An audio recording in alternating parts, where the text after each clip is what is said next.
Olá, assombrados! A história que vou contar é do livro 13 Histórias de Arrepiar, de Alfred Hitchcock. Não esqueçam de dar like, se inscrever no canal, compartilhar esse vídeo com seus amigos, ativar o sininho das notificações e deixar um comentário. Isso é muito importante para o canal. E se quiserem mandar seus relatos para serem postado aqui, deixarei um endereço de e-mail fixado nos comentários. Comentem, assim posso entender seus gostos para postar outros vídeos. Vamos para a história. Os Cães de Guarda de Molicoto. Lu, nosso personagem principal, estava sentado em um bar tomando uma bebida quando percebeu um par de olhos familiares olhando para ele do outro lado do bar. Embora o dono dos olhos não seja hostil, Lu prefere não se envolver. Na sua profissão, ser reconhecido pelos amigos poderia, mais cedo ou mais tarde, atrair a atenção dos inimigos.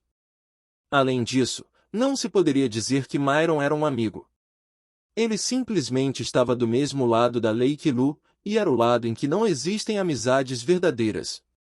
Lu deixou 20 pesos no balcão e se encaminhou para a porta. No entanto, Myron levantou também e o seguiu para a fria noite da cidade, mantendo-se ao seu lado. Lu escolheu uma das ruas mais escuras que cortavam a principal avenida da cidade. Ele não queria ser visto ao lado de Myron em locais muito iluminados. Caminharam em silêncio. Myron quase precisava correr para acompanhar Lu. Táxis que passavam, convidavam eles para uma noite emocionante e inesquecível. Duas garotas jovens cruzaram seu caminho, lançando olhares sedutores e risonhos. Não acha que um cara tem todas as condições para se divertir por aqui, Lu? Lu ignorou a tentativa de iniciar uma conversa. Apenas perguntou: como você descobriu onde eu estava? Nós dois usamos os serviços da mesma pessoa quando se trata de certas transações. Foi ele quem me contou que você estava na cidade. Esse cara é um fofoqueiro. Ele não consegue manter a boca fechada. Lu apressou o passo como se esperasse que Myron ficasse para trás. No entanto, Myron continuou acompanhando. Nunca pensei que tivéssemos algo a dizer um ao outro, Myron. Lu falou sem sequer olhar para trás. Talvez tenhamos, talvez não. Só queria parabenizá-lo pelo trabalho com as joias no Senti Regis. No dia seguinte, saiu uma foto de Edith Glade nos jornais, e ela parecia furiosa. O queixo de Lu tremeu por um breve instante. Não sei do que está falando. Eu sei do que estou falando. Não me importo se você sabe ou não. Vamos ser sinceros. Aquele trabalho foi tipicamente seu. E nosso amigo em comum me mostrou algumas pedras, confirmando minhas suspeitas. Acho que vou precisar conversar com aquele cara, disse Lu. Não se preocupe com isso. Ele não vai contar a ninguém. Ele me contou para estimular os negócios. Seu segredo está seguro comigo. É mesmo? E a que preço? Myron parou repentinamente e olhou para Lu com uma expressão de alguém que acabou de receber uma bronca. Eu não sou dedo duro, Lu. O que você quer então? Tenho treinado um trabalho que parece promissor. Mas precisa ser feito por duas pessoas com nossas habilidades. Gostaria de apresentar o plano para você. Se você aprovar fazer o golpe juntos, dividimos o lucro pela metade. Se não gostar, cada um segue seu caminho. Mas tenho certeza de que você vai gostar. É um trabalho fácil demais. Então Lu disparou. Você lembra que disse a mesma coisa sobre o trabalho na casa de penhores? Sua negligência quase nos levou para a prisão. Foi a primeira e a última vez que ganhamos juntos. Eu te disse na época, e repito agora. Quantas vezes tenho que dizer que a culpa não foi minha? Não houve negligência da minha parte. Foi uma coincidência rara. O guarda esqueceu. Não me importa o que o guarda esqueceu. Você precisa garantir que teremos mais chances do que 1 em 1 milhão. Se for assim, tenho certeza de que você vai aceitar. Lu olhou para ele com desconfiança, mas o olhar de Myron era firme e confiante. Lu hesitou por um momento e depois disse: Podemos ir a algum lugar para conversar em particular? Myron ficou entusiasmado e sugeriu o quarto dele no hotel, mas Lu não queria correr riscos. Myron deixou a decisão para Lu. Foram então a um banco em um dos pequenos parques da cidade do México. Suas vozes eram abafadas pelos arbustos densos e perfumados. Já ouviu falar em Molicoto? Sim, disse Lu. É uma cidade mineira, Arapuca para turistas. Molicoto é muito mais do que isso. Fica no alto de uma montanha que eu juro que é toda de prata, de ouro, de pedras preciosas e semi-preciosas. Todos os dias eles tiram da terra uma pequena fortuna. Eles vêm fazendo isso desde que a cidade foi fundada, há 200 anos. Em produção, eles só perdem para Tasco. E como acontece em Tasco, acontece também em Molicoto, um monte de artistas que fazem joias e as vendem para os turistas. Há muitas lojas. A maioria só vende porcaria, mas algumas possuem mercadorias de alta classe. Claro, claro. Disse Lu. Turquesas de meio quilate incrustada em prata alemã. Você não sabe de nada, Lu. Eles têm diamantes imensos, esmeraldas, safiras, rubis. Uma porção de pedras ainda não lapidadas. Coisa fácil de vender, porque ainda não está catalogada. Estive lá e vi pessoalmente. Reconheço que não tem a mesma qualidade que a gente encontra na Tiffany, mas garanto que há mais coisas lá do que você poderia levar. Continue, disse Lu, mostrando pela primeira vez interesse. Todas as pedras ficam guardadas nos cofres das lojas, durante as noites. Posso abrir 3 deles pela manhã, só para praticar um pouco, antes mesmo de escovar os dentes. Os donos das lojas moram nelas? Só os donos das lojas mais pobres. Os donos da que vamos assaltar vivem no bairro rico da cidade, nas colinas. E não há guardas ou vigias. Não. Nem alarmes? Myron riu. Eles têm sorte quando o sistema de eletricidade está funcionando. Não há nenhum alarme. E polícia? Tem um delegado gordo e um assistente que é o idiota da cidade. A cadeia fica do outro lado da cidade, longe das lojas. O delegado e seu assistente moram na cadeia e um ou outro estão sempre dormindo. O único problema são os cachorros, mas falo deles daqui a pouco. Espere um pouco. Que cachorros são esses? Qual é o problema deles?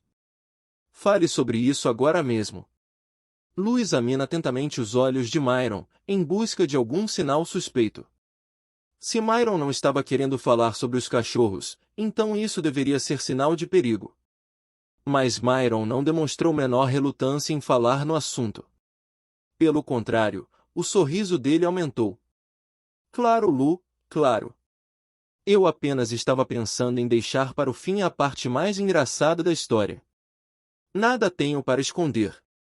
Cada dono de loja tem um cachorro estúpido, que deveria servir como cão de guarda. Os cachorros latem ao menor ruído. Lu se levantou subitamente. Prazer em vê-lo de novo, Myron. Desejo-lhe muita sorte em seu próximo serviço. Você realmente precisa de um parceiro para levar biscoito de cachorro. Espere um instante, Lu. Não vá embora antes de eu contar a história toda. Só estou querendo fazer um pouco de drama.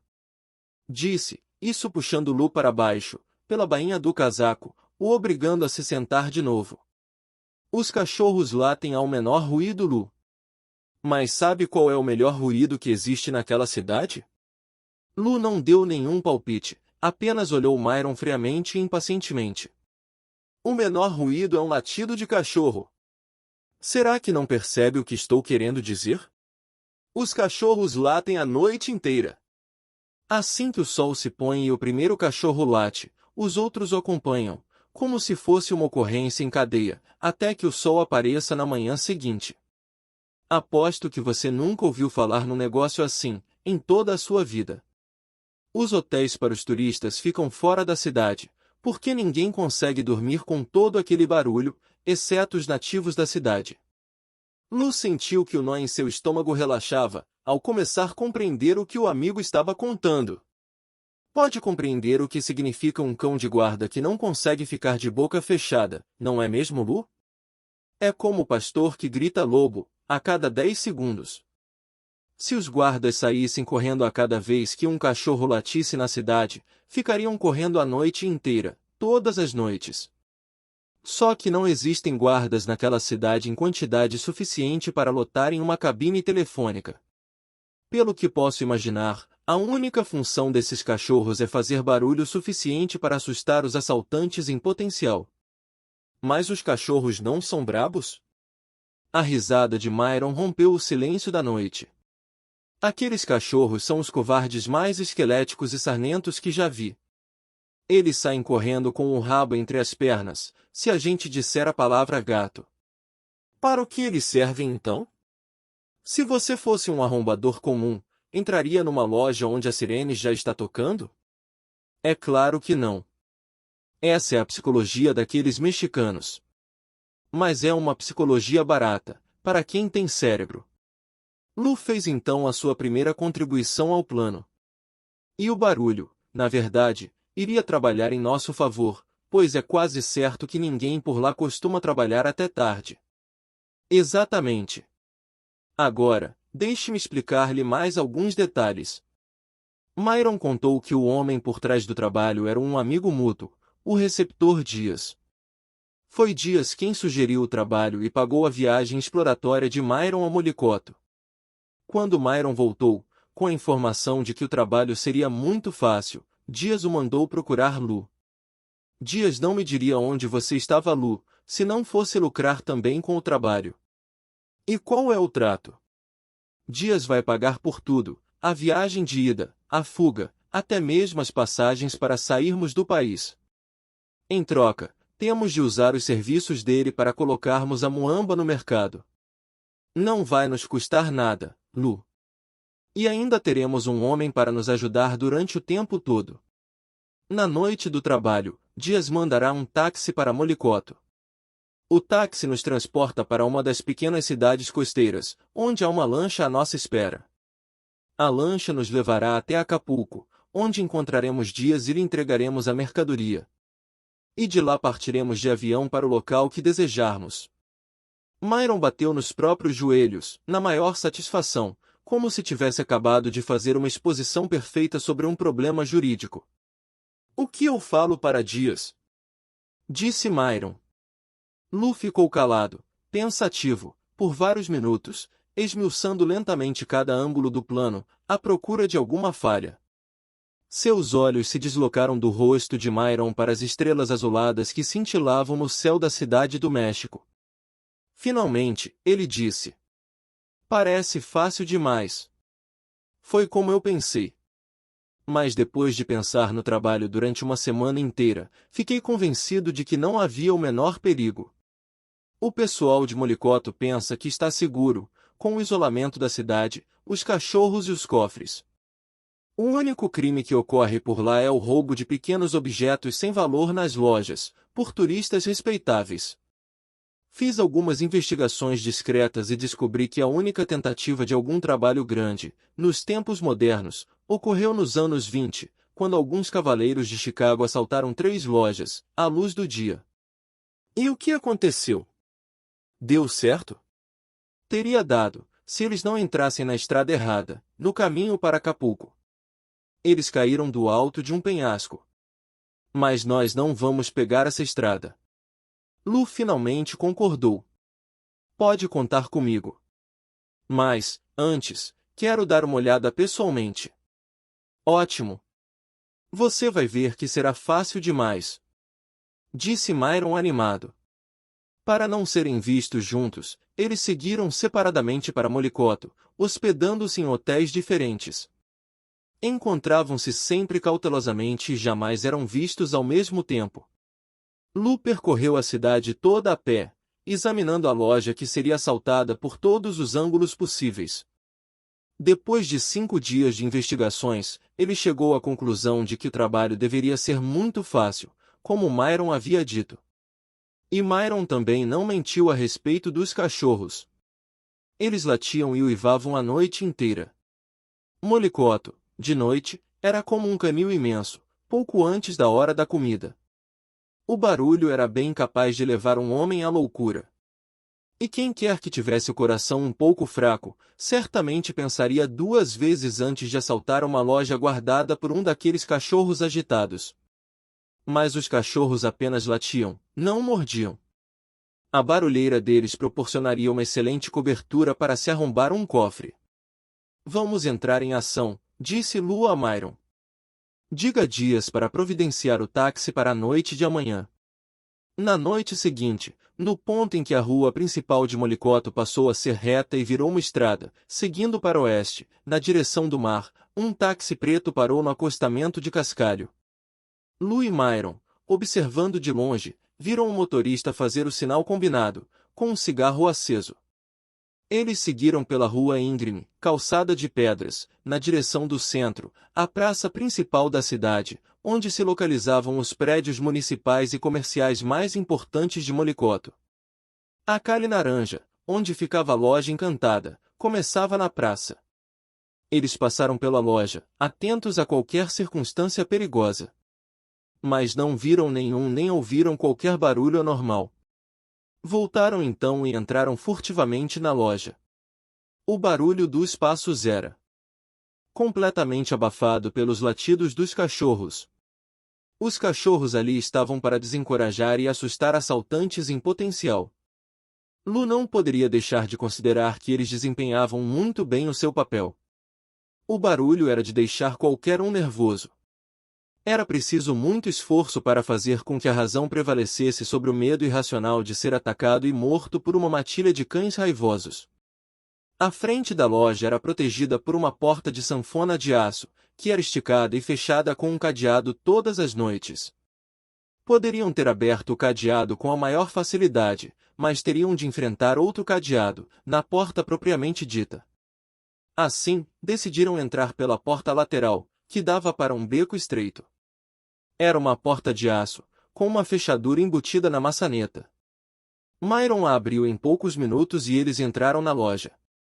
Foram recebidos por duas vira-latas que latiam sem cessar. Quando eles entraram, os animais os farejaram, depois baixaram a cabeça e meteram o rabo entre as pernas, indo se deitar debaixo de uma bancada da oficina. Lu estava preparado para golpear os dois cachorros, mas eles se mostraram tão dóceis que ele nem mais pensou neles. Lu e Myron entraram em ação imediatamente. Myron começou a trabalhar no cofre que estava na oficina, enquanto Lu foi cuidar do cofre menor, que se encontrava na frente da loja.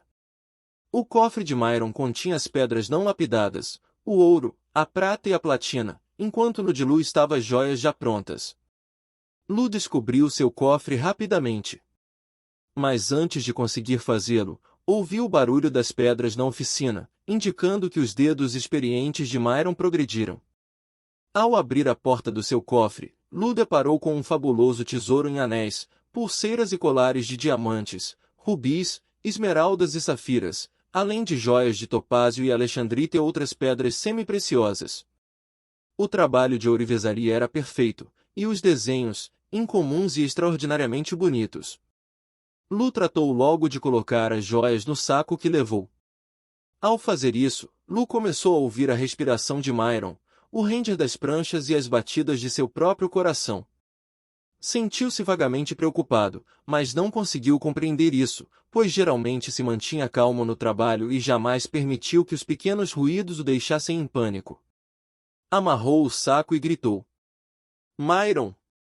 O silêncio cortou o silêncio. Qual é o problema? Que golpe espetacular, hein? Você está ouvindo alguma coisa? Myron foi encontrá-lo no meio da loja. Não. Eu também não. Subitamente, Lu estava ouvindo um novo som, lá fora, de pés que se arrastavam. Não demorou a perceber que havia muitos pés correndo pelas pedras do calçamento, nas ruas ao redor. Pelas janelas da loja, começou a filtrar-se uma luz alaranjada, oscilante. Lu correu até uma das janelas e espiou cautelosamente para fora. Homens com tochas, porretes e rifles estavam parados lá fora. Outros seguiam pelo beco, cercando outra loja. Na frente da loja havia mais um grupo de mexicanos, tochas erguidas, armas nas mãos. Aspecto ameaçador. Lu vê que na frente de todas as lojas que podiam ver dali, haviam mexicanos parados. Myron e Lu percorreram apressadamente a loja, em busca de algum outro caminho de fuga. Mas as duas únicas saídas eram a porta da frente e a lateral, que dava para o beco, também ocupada. Estavam cercados. O coração de Lu batia descompassadamente, os dentes mordiam com força os lábios inferiores. Eles trocaram um olhar desanimado e desesperado. Myron começou a gemer. Mas como foi que eles descobriram que nós estávamos aqui? Eles não sabem exatamente onde estamos, Myron. Sabem apenas que uma loja foi arrombada, em algum lugar da cidade. Vão ficar parados lá fora, até sairmos. E, se não saímos, virão nos buscar depois que o dia clarear. Lu suspirou, desesperado, acrescentando. Eu sabia que não devia me meter em nenhum trabalho com você. Está tudo tão quieto, Lu. Por que está tudo tão quieto assim? Foi só então que Lu compreendeu o que aconteceu. Os cachorros. Tem razão, Lu. Eles pararam de latir. São cães de guarda ao contrário. Balbuciou Lu, encostando-se, meio tonto, num dos balcões. Ele entendeu tudo agora claramente. Em todos os outros lugares, os cachorros eram treinados para ficar em silêncio, só ladrando ante a proximidade de pessoas estranhas. Mas os habitantes de Molicoto já tinham ido mais longe. Tentavam desencorajar os assaltantes em potencial de sequer fazerem uma tentativa. Assim, treinaram seus cachorros para latirem durante a noite inteira. Se um estranho era bastante tolo para não entender o recado e entrar num lugar qualquer, o cão de guarda imediatamente parava de latir. Os cachorros das lojas vizinhas perceberam o silêncio súbito do companheiro e paravam também de latir, até que o silêncio se irradiava de loja em loja e toda a cidade ficava imersa numa quietude total. Os moradores da cidade, habituados aos latidos, eram alertados pelo silêncio. Era como a piada do londrino que dormia com as batidas do Big Ben, durante anos a fio. Mas na noite em que o relógio histórico e as badaladas não soaram, o londrino acordou sobressaltado, gritando: "O que aconteceu?" Os cachorros, não conseguindo desencorajá-los com os latidos, haviam encurralado a ambos, com seu silêncio. Lu e Myron se entreolharam, tomando em silêncio uma decisão. Os rabos dos cachorros sacudiram-se amigavelmente, quando abriram a porta e as tochas se adiantaram, envolvendo-os.